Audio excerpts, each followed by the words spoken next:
Сәлеметсіз бе? Осы бейне нұсқаулықта балабақша Smart Nation порталында кейінге қалдырылған ваучер бойынша ерте брондау процесін көрсетеміз. Алдымен кейінге қалдырылған ваучерді беру үшін ерте брондау арқылы бос орынды жариялау қажет.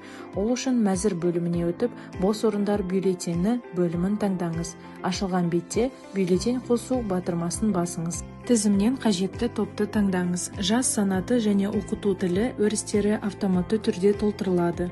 Түрі өрісінен ерте брондау мәнін таңдаңыз. Жариялау күні жүйе арқылы автоматты түрде орнатылады.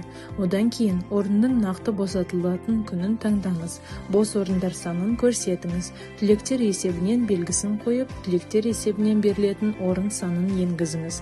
Барлық мәліметтерді толтырған соң сақтау батырмасын басыңыз.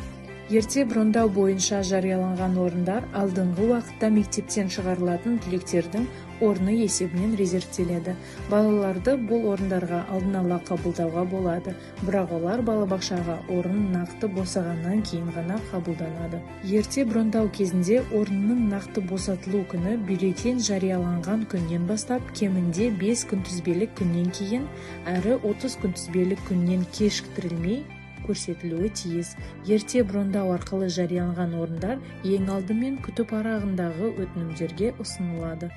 Өтінімдерді қарау үшін мәзір бөліміне өтіп, контингент бөлімін, одан кейін өңделіп жатқан ваучерлік өтінімдер бөлімін ашыңыз.